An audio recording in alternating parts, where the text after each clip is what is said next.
Kingsa. Yaxshimi? Yaxshimi? Men kelak umrimda qanday tug'ilganman bir deb bergan bo'lsangiz bo'pti-ku. Hemen tekshirib o'tay-a. Keyingi umringizda ish tutgansiz, 20 yil umringiz bor ekan.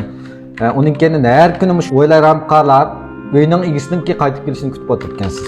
Bu pek zerikishlikka 10 yilni avvalsa ko'ptikan-ku. Zerikishlimkan. 10 yil menda qoldingmi sen? Ma'qul. Rahmat. Kingsa. Hocam menikini bir ko'rib boqqanmiz.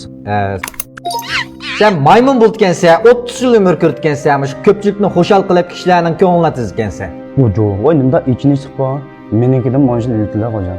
Bir iltilar. İşte aklımızma. İşte aklım. 10 yıl man ketijmi sen? Rahmat ha. Keyingisi. Hocam man ketgan vat. Seninki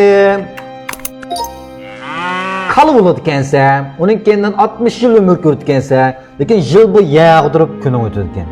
Ojo, bunda japalı olsa bo'lmay 20 yil yashaychi bo'ldi. Qolgan 40 yilchi? Qolgan sizda qolsinchi. Man ketijmi 40 yilni qaytarib oldim. Rahmat da. Keyingisi. Men. Adem bo'ladikansiz, 20 yil umr ko'rgansiz, mush yeb, ichib, o'ynab, kulib, yeyishdan, kiyinishdan hech qanday g'am yo'q o'tayotgansiz. Voy, munda yaxshi turmushni ara 20 yil kechiribdi menkina men. Mana chiqdi. Anda qilmayli, o'zg'ajam. Shulay bir azroq qo'shilib, 10-15 yil olsinmi? Amsa mening mayada itning 10 yili, maymunning 10 yili, qalining 40 yili bor. Alamsiz? Voy, olay, unda 80 yil umr ko'rmanki men hammani menga burma. Undas afchining yilini sizni qo'shib aytdim-a? Rahmat Mahmudsi. Keyingisi. Allah'ın derdi var mı sen? Ha? Ma hizmet lazım mı? Lazım emes mi sana? Voy, Yamaraja begim lazım bu. Halap tursam ha, edem degan bir narsaga 80 yil yeb, ichib, kulib yuradigan vaqt berib yursan ya? Chalba qilmayman vat ichina. Nim bu?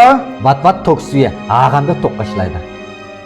Yamaraja begim, bu edem degan narsaning umri qaramoq uzundek turgan bilan, o'g'li yana ham shu maymun ish qiliga bunda vakaldan kun o'tkazib boryapti xolos. Qanday deysa? Yamaraja begim bu manda, bu edem degan narsa oldingi 20 yilda ata-onasining beqinishiga tayinlab, yeb, ichib, o'ynab, xo'shal xo'ram kun o'tkazdi. Keyingi 40 yilda qalidek ishlab jon boqidi. Yana 10 yilda bo'lsa, bola beqib, nevri ko'tirib, maymundek farzandlarni xo'shal qilib o'tdi. Oxirgi 10 yilda yolg'iz uyda saqlab, balachaqasining qaytib kelishiga ishdek qarab o'tirdi. Ha, unda sen kompyuterin qarab baqa mening bir nisibam bor ekan. Voy, bakan begim sizga mush edamninki yuzini qo'yganman ata-aka. Ya. Adem bulg'ashda men qilmay. Uchra. Hozirning o'zida uchra. Edem bulg'ashda men hargiz qilmayman. Shift bosib uchirayapman. Ma'qul. Axlatchiligim tartib uchiribdi. Uchirib aytdi. O bulg'an bishim ekan nima bu?